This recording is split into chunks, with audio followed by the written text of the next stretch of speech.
Hi YouTube and Merry Christmas. So this is my first ever YouTube video, and I decided to do it because I was looking for a rear view camera from our Carthago motorhome, and there's one that kept popping up on Facebook, like I'm sure it did for everyone else, which was the Wolfbox G900 Tri Pro. Although there's loads of videos on YouTube about how to fit them to SUVs, cars, off-road vehicles, there didn't seem to be any, or very few, about putting them into a motorhome, especially in the UK. So I thought I'd have a go. Hope it helps. So what actually came in the package? Well, as you can see here, it's not just the rear view mirror. That's in the box. You can see at the back there, and we'll come on to that. But there was lots of other accessories as well. You've got two smelly sachets down at the front there, a sticker for the bumper, but more importantly, you've got the power cable that you can hardwire into your fuse system. You've also got a new arm and a bracket, so you can remove the rear view mirror of your current motorhome and replace it with this one, rather than using the rubber straps to attach it to your current mirror. I just think that looks a little bit more professional and neater. And it also came with a polarizing lens, and we'll see how that goes later. So okay, so I'll now look at unpackaging this and see where we go from here. Okay, so hopefully you can see that I've installed the rubber straps just as a temporary solution for now, just to make sure I can attach it and make sure everything works. So you simply place the straps over the top of the mirror and then pull them down and attach them on the bottom hook. I've got to say, the hooks I thought would be better quality considering the price, but I guess I've never heard anyone else mention anything, so they must be fine. Okay, so that's the kind of size it will be in your motorhome, so not too much bigger than what you've already got. Next, I need to get the correct power leads, plug it into the cigarette lighter, get a camera in there and make sure it all works. So I've now got the relevant cameras and power leads out. So you get the 12 volt USB, which goes to a USB-C, which is your main power lead if you're not choosing to wire it into the car system or the motorhome system. This is the bumper camera, the front designed for front bumper. So you can see that will attach through your front of the vehicle somewhere, and it's also got this protective sheathing around most of the cable. And at the other end is an AV plug which goes into the mirror itself. And then you've got the rear camera, pretty similar, and then goes into a USB-C on the top of the unit itself. So let's get those attached. So we'll start with the USB-C on the main reversing camera, and hopefully you can see that on the top here. It should go into there.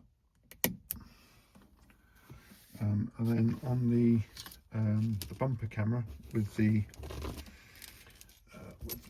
normal AV adapter, again on top of the mirror, that goes into that slot there. And then the power will go into there, which is another USB-C. So I'll just grab that and put that in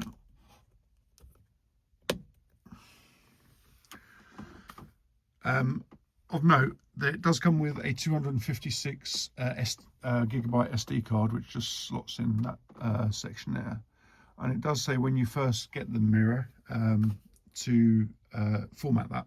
And there is, by what I've seen online, an option to format it using the mirror itself. So we'll also see if that works. So the next thing is to power it up. So I've led the leads behind the mirror, make it a bit neater while we just check this out. I've got my cigarette lighter plugged in there. You also see it comes with another USB slot, so you still get to use that as well. So let's put the power on the van. Okay, we've got power. Let's see what happens now then. I think the power button on here is underneath. Oh, there we go.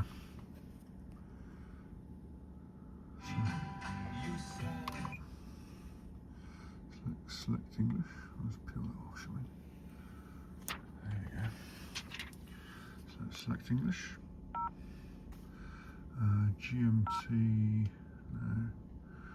Where do we want to go? Keep going, London. Okay. And it looks like the camera's already, there's a sticker on the dash cam camera which I haven't removed yet. So if I take that off, there you go. So you've got the dash cam, you've got the reversing camera which is there, which seems fine. That again, it's got a sticker on the front of it in a minute, protective sticker. And then you've got the bumper camera which is there. So that looks like it's already set up to be inversed. Yeah. So if you see, I've had to turn. It's already up that way. So that all seems okay. Right, so let's go to settings. Let's go to format SD card, which it says you should do. Confirm. So let's see how long that takes. Complete. There we go. And then product information. And what I'll do is check that I've got the latest version of the software running. If not, I'll take the SD card out, attach it to my computer, put the SD card back in here, and then it'll update it automatically. So now we know that that's all working, I guess it's time to actually work out how we're going to install it. Okay, so I've decided to try and go for the OEM fit. The first thing that needs to happen is remove this, the current wing mirror, the factory fit one. Wasn't really too sure how to do this, but by the looks of it, it just slides up. And if you look at the back of the mirror, hopefully you can see that, that is just a little spring-loaded button, which obviously fits into the recess on the little mount there. Now looking at the mount, I was hoping that I'd just be able to use the bracket that came with the Wolfbox and just slide it onto the current mount. So, which I could do. It's a bit loose and it doesn't fit perfectly. But then I was thinking, right, what happens when I close my blinds? And as you can see, the blind's got a little recess for your wing rear view mirror stalk. And hopefully you can see that, but it's too high. Even if that fitting was all the way down in the right place, you're probably about a good 1.5 to 2 inches too far. So I think what I'm going to have to do, luckily what it does come with is a new window mount. And if I just attach that into this,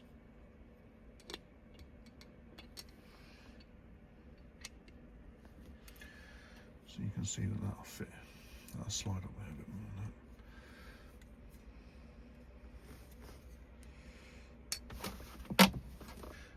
So let's put that in there.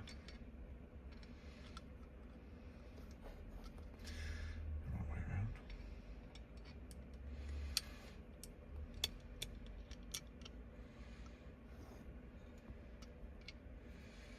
You can see that slides into there like that. And then if I was to mount that just as underneath kind of around that area, when I pull the blinds over, you can see that is the perfect location for that recess on the blind. So I think that's what I'm going to do. I'm going to mount the stalk just underneath the existing mount. What the pack doesn't come with are any sticky pads to do that with. Luckily I've got some 3M pads indoors. I'll go and get one, make sure cut it down to the right size, and then install that on the windscreen. So I'll do that and I'll be back. As part of fixing the OEM style bracket, you get this bracket that comes with the system. That goes into the back of there, like that. And this fits onto the back of the mirror like that. And basically it's where these clips are. So you've got the 4 screws there, here, here, and you'll see they've got little rubber protective mounts on there. So they're just stuck on, and you can just peel them back with your fingernail. Let's see if I can do one. You can just peel them back, and underneath it is the screw. They do leave a little bit of glue residue, but actually it's not too bad, and it does come off with just a gentle rub with your finger.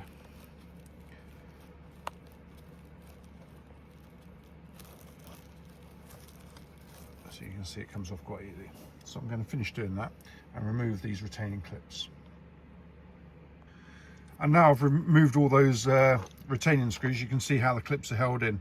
So the screw actually goes through the clips and then they just slide out. And it's worth noting here that the screws, you actually have to reuse them, I believe, to attach the OEM style panel on the back. So make sure you don't lose them.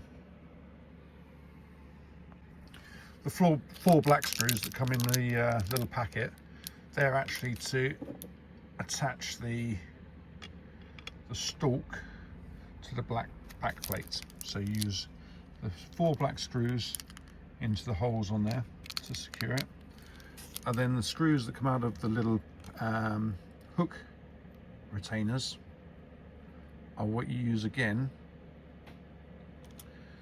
to attach this to that. So I'll come back once I've done that. There we go then, fully fitted. So again, I've used the retaining screw, the original retaining screws to tighten up these 4. These were the new screws out of the package, and also just under there you have a retaining screw which just clamps down onto the new button, which I've got to say doesn't seem to fit very well with the stalk that it comes with and the 3M pad I've put on there. So hopefully it's going to be strong enough to actually hold it. A little bit worried about that, so I might put a cushion underneath the dash for when we actually install it, just in case it does drop off. So, moment of truth. Let's see if this little 3M sticker is going to be strong enough to hold this, which is quite a weighty unit, to be fair. So fingers crossed.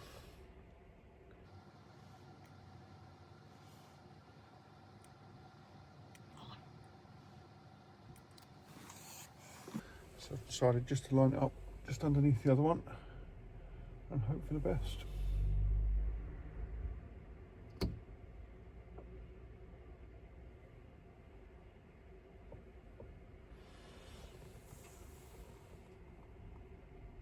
Okay, putting a bit of firm pressure on there.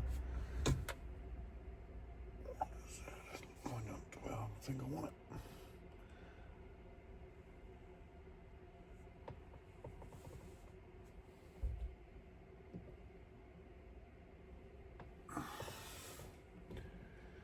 Because that bottom doesn't go all the way to the top of the housing, it seems to be more leverage on it, pulling it forward. So if this doesn't work, I might have to see what I can do about that. Maybe go to Halford, see if I can get a better button that fits in the back. Okay, let's see if it holds.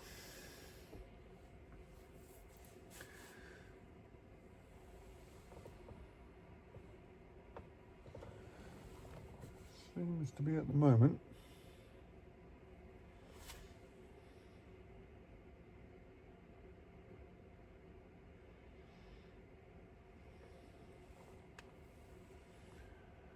Okay, that seems to be on. We'll give it a few minutes and see if it actually holds. Okay, update. It didn't hold. And you can see what I mean, that if that's the sticky pad there, when you put it on, the weight is pulling it forward all the time. So I need to find a button, I think, that fits all the way into that recess. Try and get it as high as possible. Okay, so the next bit is, where do I actually want the camera? Options are, I mount it up there somewhere, near where the original camera was, or I put it around by the number plate. So what I'm going to do is you can see I've just temporarily mounted it there.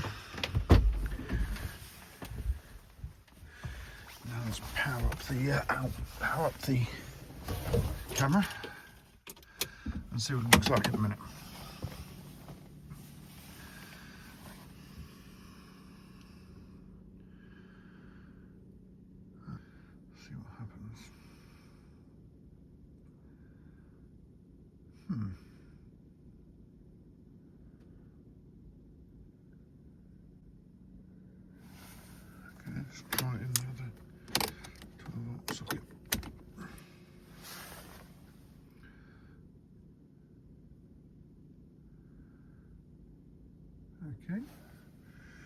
Let's stop recording. Let's see if I can work out what this is. Happy to report that I've got it working, and the issue was complete user error. I was putting the power input into the rear camera input. That's all it was. Anyway, fixed now after much frustration. The mirror still seems to be attached to the window, which is great news. Now I'm just trying to work out where the best place to have the rear camera is. At the minute you can see that it's on show rear camera. At the minute you can see that is where it's looking at from the number plate. And if this bit's a bit temperamental, you can see that it's got plenty of movement there. That's on the lowest setting. And obviously you can tip the camera down a bit, but I think that's not too bad. What I now need to do is put it up near the top camera position and see if I prefer that or not. So let's have a go at that. So this is the camera mounted at the top now. On its, I've kind of angled it down about 45 degrees. And this is at its highest setting. And if I go the other way, you can see that we can get almost all the way down to, so you can see what's at the back.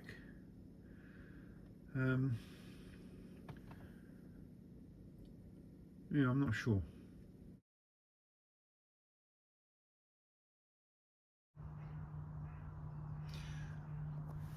Well, there you go. One night and it's barely holding onto the windscreen. So again, back to the drawing board. As you can see, while I'm waiting for a new rear view mirror button and some adhesive to come, I've decided to remount the main mirror. But what I'll do in the meantime is start wiring everything in. So although I'm going to do the cameras, they're going to be a bit bigger job, so I thought I'd do the GPS. And actually I've decided to mount it right at the bottom there, tuck the wire up behind this side trim and then across to the front. So that's the next job.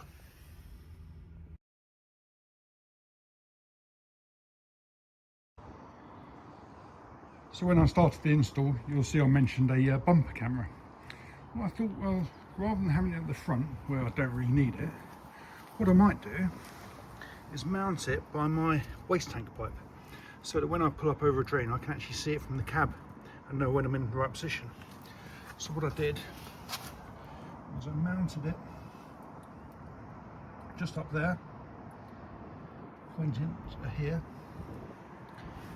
And hopefully that's going to show me when I'm in the right position. So an update, all installed with the factory bracket. I do just need to tidy up the cabling at the back, and I intend to get a little bit of black plastic conduit in there and cover that over. It's been a while to do. It's been a bit of a pain in the backside, if I'm honest. Routing of cables. So the rear view camera and the bumper camera went up over the left hand side, down the pillar, through around that bit of plastic there. The bumper camera went under here into the battery compartment and then traced back through. Went to the left hand side of the vehicle, tracked it along past the rear axle, and then finally across behind the rear axle, and then tied it into there. And it's attached by a couple of rivets which I put through the brace. The rear view camera went down there under this bit of housing behind that step, and then I fed it through to the locker which is under the table there. Went up by the water tank, across the top of the water tank. So once the cable came up from the water tank, which is under here, I fed it across, and just behind there is, you can see it came up this area here, and just behind there you can see the water filler tank with a gap there. So I went through the back of there, then followed it behind, took this middle drawer out, and at the back of that middle drawer are all your wires, and I came in where that bit of light is, you can see.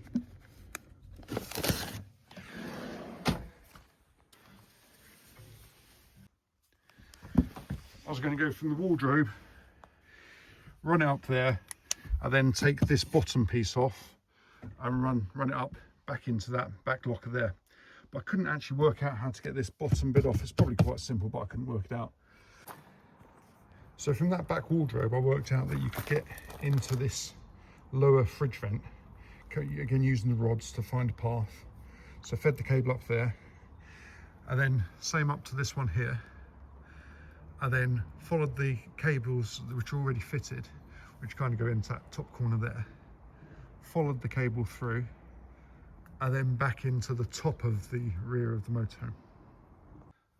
So when I was up behind the back of the cooker, that's where the cables already lead. So I popped the cable out of there and then just tucked it in behind these lockers all the way across the top.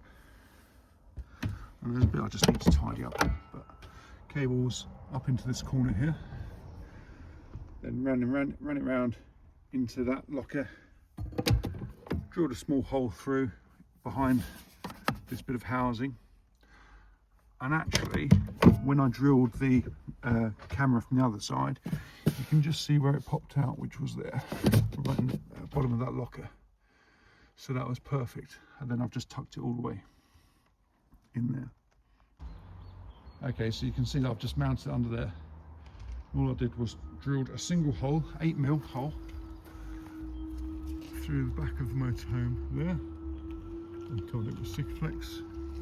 And the bracket, I just put 3 small holes into the plastic housing and attached it there to make sure it's nice and watertight. Okay, so that's it all in now. I've run the power around here. One more job to do, which is to get it hardwired in the fuse box there, but at the minute the power comes down across and goes into the provided cigarette lighter, 12 volt. But I don't want to mess that bit up. I've had some electrical issues with this motorhome before, so I'll get a professional to do that. But now that's all wired in and plugged in, I've taken it for test drive and it seems pretty good. Let me show you what the final outcome is. Let's power up, ignition's on.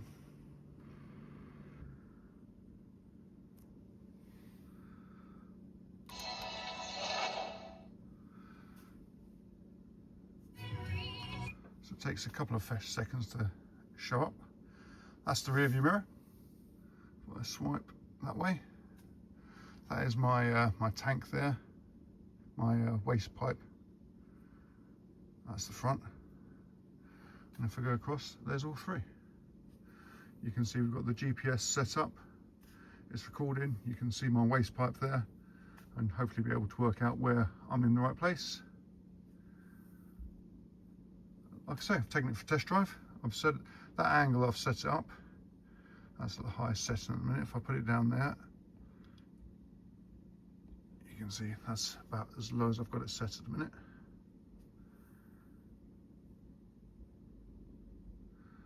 So all in all, it's been a long journey, but pretty happy with it. And I think quite useful for motorhomes, if I'm honest. As I've said, it's taken me quite a while to get this fitted. I ordered the camera on Black Friday sale, which was a really good deal. And then that turned up about a week or so later. I actually stashed it away as a Christmas present, so it didn't come out till Christmas Day. And then I started the video, I think it was Boxing Day or a couple of days after that. It wasn't until I started fitting the equipment that I realised that some of the items that they had sent me were wrong. I'd opted for the additional 50-foot extension lead, knowing that I had to go to the back of the motorhome. And although the lead that it came with fitted the camera at the connection end and the USB-C in the mirror end, the extension lead fitted the camera, but it was an AV jack adapter, so that didn't fit into the to the mirror. Additionally, with that the button, as you saw in the earlier video, there's a little raised bit, so it didn't sit properly. I raised both these issues with Wolfbox via their online chat help. They asked for some pictures to be uploaded, and within a couple of hours, even on a Sunday, they had confirmed that they'd be shipping new items, and they didn't require anything to be returned. That was great. Waited a little bit longer. The cable arrived. Brilliant USB-C on one end for the mirror. Led it out to where the camera connection is, and then the connector didn't fit. They were not compatible. Again, I took photos and sent them through to Wolfbox. Again, they replied really quickly and said that they understood the issue and they'd send replacements. However, they were transitioning through stock at their warehouse, so there was none available at the moment. But it'd be put back on back order for me. While I was waiting for the back order, they emailed me a couple of times just to see if everything was okay, and we were still, I still required the items, which I did. And then I received the items a couple of days ago, and they were the correct items, and then that's when I started to fit it. Or I would have done if we hadn't been going through such a cold snap here in the UK. Reading up on all the forums, they say that when you're attaching the rear view mirror mounts to the windows, it needs to be 10 degrees or above. And unfortunately, we had a real stint of cold weather. So I held off because I wanted to make sure it was correct. A friend of mine actually gave me some adhesive. It was Loctite adhesive with an activator. And that worked brilliantly. What I actually did was got the stalk, the OEM stalk, and mounted that onto the windscreen without the mirror attached to it, so it didn't have that weight pulling it down. And I left that overnight to set. And then the next day, I actually offered up the mirror to the mount and screwed in those 4 screws at the back and mounted it that way. And that's been perfect. It's working really well now. What I will say I've been really impressed with is the Wolfbox customer service. They've responded really quickly to all my queries. They've got stuff out to me, shipped it really quickly when it's been in stock, but they've also kept me up to date on when things haven't been in stock and what's happening. I do feel that it's a bit of an automated service because I was dealing with someone called Mark, and yet I was getting different emails saying they hadn't heard back from me, even though I'd only replied the day before. But that's fine. It was really good customer service, so I would highly recommend them. Hopefully someone will find this video useful in the UK when they're considering buying one of these units. This is by no way a sponsored video, so these are only my thoughts, and I paid for the item myself. I hope you find this useful, and if you'd like to leave comments, please do. If there's some links that I need to put into the actual unit itself or anything else I've used, I'll put it in the description.